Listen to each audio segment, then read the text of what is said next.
आता 22 तारखेला संत गाडगे महाराज जयंतीनिमित्तानं सकाळ समूहानं जलस्रोत स्वच्छता अभियान राबवण्याचं आव्हान केलं आहे. खरं हे स्तुत्य उपक्रम आहे. पण एक दिवस आता 2 वर्ष ते राबवतात. एक दिवस गाडगे महाराज जयंतीनिमित्त आपण 10 टन 20 टन कचरा गोळा करतो. पण ह्याचं नियोजन सातत्यानं असलं पाहिजे आणि ह्या नियोजनात शासन प्रशासन आणि NGOनी मिळून काम करायला पाहिजे. ह्या गाडगे महाराज जयंतीला आपण सकाळ परिवारातर्फे आपण सगळे एकत्र होणार आहोत. त्यामुळे आपण असं आवाहन करूया, जे जलस्रोत स्वच्छ करायचे त्याचं नियोजन करूया आणि काय केलं पाहिजे.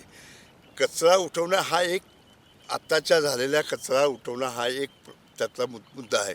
पण जिथून पाणी खराब होतं त्यालाही स्वच्छ करणे आवश्यक आहे किंवा ते पाणी तिथं थांबवून त्याचं निचरा करून आणि स्वच्छ करून ते आपल्या नाल्यात सोडणं आवश्यक आहे. ह्याचं सगळं नियोजन ह्या 22 तारखेला करावं असं माझं विनंती आहे. सगळ्यांनीच आपण केलं. आमच्यासारखे कोल्हापूर हे चळवळीचं गाव आहे आणि कोल्हापूरकर चांगल्या कामात नेहमीच सहभाग घेतात.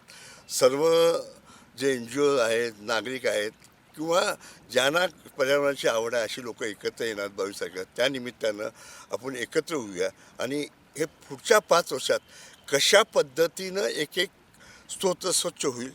त्या स्वच्छ होताना पुन्हा कोण घाण करणार नाही. शेवटी घाण करणारा आम्हीच, स्वच्छ करणारे आम्हीच. जे घाण करणारा आपण थांबवलं तर ते घाण होणार नाही. आणि ह्यासाठी 22 तारखेला आपण एकत्र जमतोय.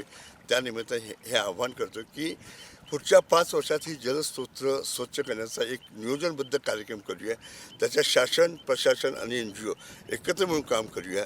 आणि हे एकत्र मिळून काम केलं तर शासनामुळे आर्थिकता मिळेल, प्रशासनामुळे नियोजन मिळेल, NGO काम करायला तयार आहेत. ह्या सगळ्या माध्यमातून हे नियोजन करूया.